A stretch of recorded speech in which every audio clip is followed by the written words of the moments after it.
This huddle on tourism is both timely and pertinent. Firstly, because tourism is a strategic priority for the government as an employment generator, foreign exchange earner, and an environmentally friendly development strategy with low gestations and high dividends. It is a priority also because of several externalities involved in terms of building a positive narrative about Pakistan, projecting Pakistan's soft power, and improving our standing in the Committee of Nations. From my vantage point as Foreign Minister, therefore, tourism is as much a concern of our foreign policy as it is of our economy. Secondly, because the plethora of actors involved necessitates developing deeper insights into industry dynamics through coordinated mechanisms and consultative forums.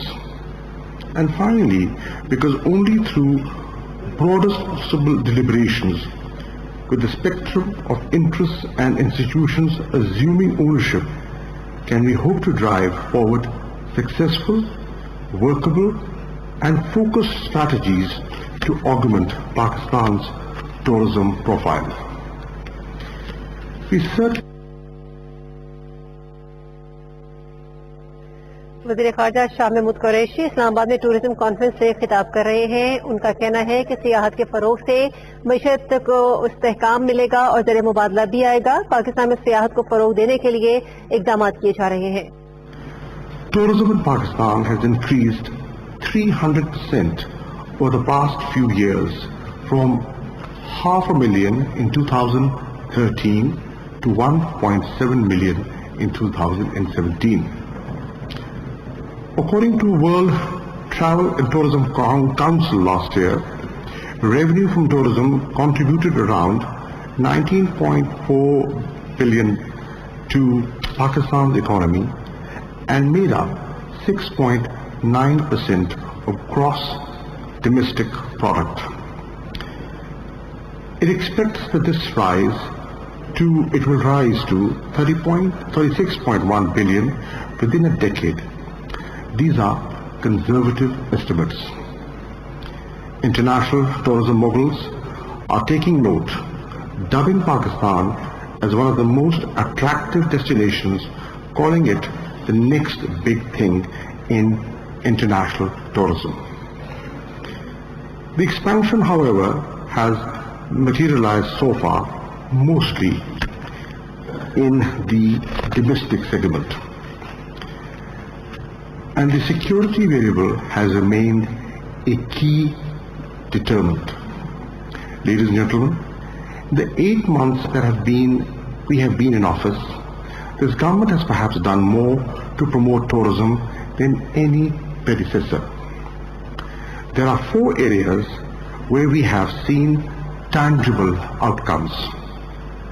Firstly, we have made it easier for the world to travel to Pakistan. Pakistan's visa policy has been thoroughly revamped. Allow me to share with you the salience. A. Visa fee has been rationalized from as high as $595 to a maximum of $65. For most Asian and African countries, averaging $20 to $25 only. Electronic visa facility will be available to citizens of 175 countries within 7 to 10 days of online payment, and visa on arrival facility will be given to 50 countries. Barring few locations, visitors would require no prior clearance for movement. Importantly, all roads leading to international border crossings would be open to foreigners. NSC requirements for accessing them have been done away with.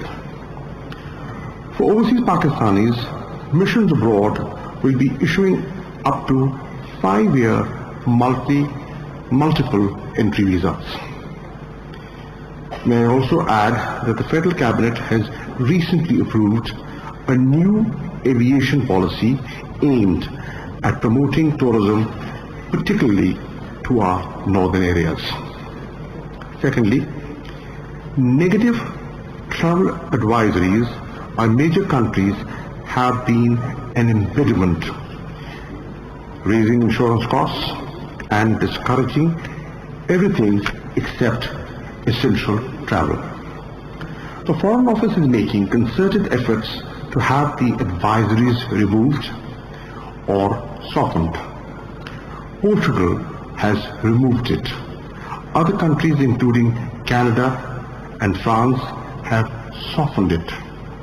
This of course remains an ongoing endeavor.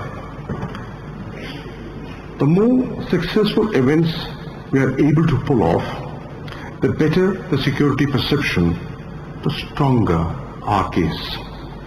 Thirdly, with the inauguration of Kartarpur corridor, we have not only undertaken an important confidence building initiative with India, but also given impetus to spiritual tourism in Pakistan. The corridor is set to be put in place by November this year in time for Baba Guru Nanak's 550th birth anniversary celebrations. Kartarpur and the spirit it embodies is a beginning. We can expect more such initiatives. For pilgrims coming to Pakistan, for not just Sikh but also Buddhist, Hindu and Islamic Sufi sites of global significance. Fourthly, we have put in place institutional mechanisms to oversee reform in the tourism sector. A national task force headed by the Prime Minister is in place, working inter alia on identifying and developing new tourist destinations across Pakistan. A National Tourism Coordination Board bringing together all relevant federal agencies has also been set up to market Pakistani tourism and provide technical assistance to the provinces. These measures, ladies and gentlemen, are only a start. They lay the groundwork for the expected takeoff that is yet to materialize. The laundry list of things to do is long, but the beginning has been made and it has to be built upon. 5 priority actions come to my mind.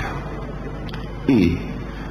Governments, federal, provincial and local, the aviation industry and the hospitality, services and transport sectors will all have to work in tandem.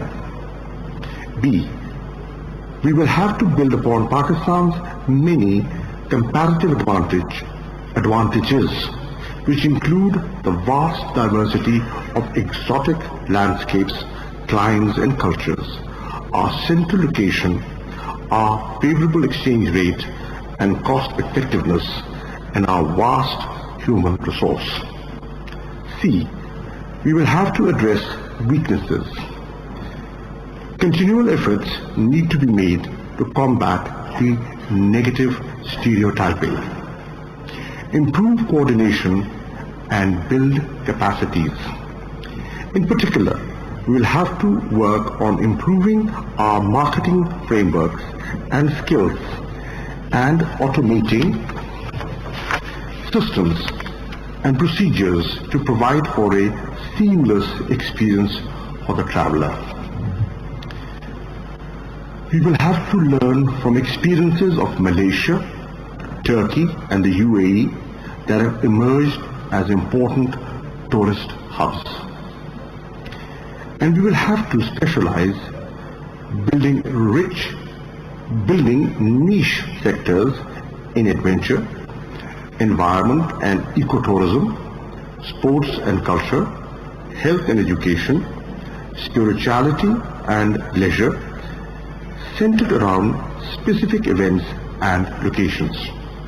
Ladies and gentlemen, I am happy that this conference is being organized and an effort is being put to open this country to tourists coming from all over the world. We have a lot of potential, untapped potential. I'm delighted to see the Minister for Tourism from KPK, Mr. Afif Khan, and Raja Yasir from Punjab, the Minister for Tourism. They're both here and are both committed to facilitate tourists coming from abroad. It will help improve Pakistan's image. It will help promote economic growth in Pakistan, activity, and create a win-win situation for private investors. Sky is the limit, provided we get our act together. Nature has been kind to us. We only have to organize ourselves and facilitate the travelers. This government is very keen to do so. We do understand that the private sector will certainly play the most important part in promoting tourism, and this government will help and facilitate your business interests. Thank you.